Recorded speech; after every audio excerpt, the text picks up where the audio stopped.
May katotohanan po ba na si St. Ignatius of Antioch or Constantine the Great ang founder ng Catholic Church at hindi si Jesus Christ? Evangelos TV. Okay, so unang-una po, balikan po natin ang kasaysayan ni Jesus Christ. Mababasa po sa Lucas chapter 6, verse 13 to 16, namili po si Jesus ng kanyang mga alagad. Pinili niya ang 12 apostoles sa pangunguna ni Simon na di kalaunan ay tinawag niyang Pedro. Ito na po ang hudyat sa pagsisimula ng kanyang iglesia. At mababasa rin po sa Mateo chapter 28, verse 19, sinasabi po dito, kaya't humayo kayo, gawin niyong alagad ko ang mga tao sa lahat ng mga bansa. Gawing alagad, ibig sabihin po, assembly of faithful. In other term po ay iglesia, church, or simbahan. At ang mga tao sa lahat ng bansa, meaning pangkalahatan po, pangkalahatan, universal, or worldwide. Bautismuhan nyo sila sa pangalan ng Ama at ng Anak at ng Espiritu Santo. So from here on, nagsisimula na po ang iglesia na itinatag ni Jesus kasama ng mga apostoles. Sila po ay mga nagbabautismo na po sa lahat ng mga naniniwala at nananampalataya kay Jesus. During this time, wala pong official, formal na titulo ang kanyang iglesia. Subalit ang konsepto po ay nandoon. No? Nagbabautismo po sila ng tao sa ilalim ng iglesyang sinimulan ni Jesus, iglesyang pangkalahatan.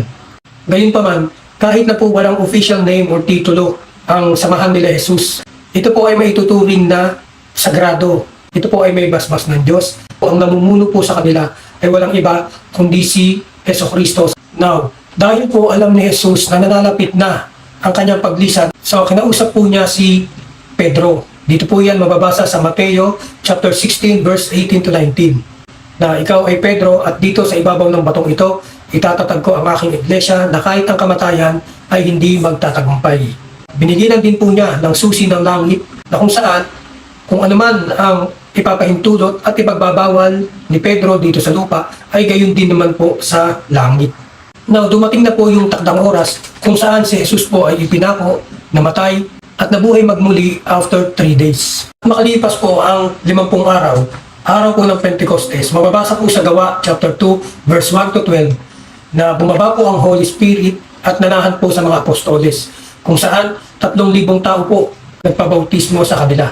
Ito pong araw ng Pentecostes na ito, ang pagbaba ng Holy Spirit sa mga apostoles, ay may ituturing po na official start ng iglesia. May kapangyarihan na po ang mga apostoles upang ipagpatuloy at palaganapin ang kanyang nasimulan. Sa madaling salita po, spiritually nag-i-exist na po ang Iglesia Katolika at nakilala bilang Catholic Church nung ginamit at in-emphasize po ni St. Ignatius sa kanyang liham kay Bishop Polycarp at iba pang simbahan sa Roma noong 110 to 155 AD. Dahil po kay St. Ignatius, kinikilala ang katawagang Catholic Church na noon pa man ay nag-i-exist na kahit wala pa pong official name or titulo. Kung hindi po si St. Ignatius ang nagtatag ng Iglesia Katolika, mas lalo naman po si Constantine the Great, ang emperor ng Roma.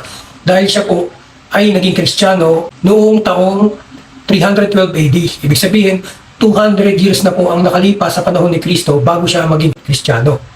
Napakalaki po ng naging impluwensya ng kanyang imperyo upang lumaganap ito sa buong mundo. Summary natin, ang Iglesia Katolika ay sinimulan ni Jesus. Ipinalaganap ng mga apostoles sa tulong ng Holy Spirit. Ipinakilala bilang Catholic Church ni St. Ignatius of Antioch. And mas pinalawig pa ni Constantine the Great sa tulong ng kanyang imperyo sa Roma. Maraming salamat po. God bless and Amen.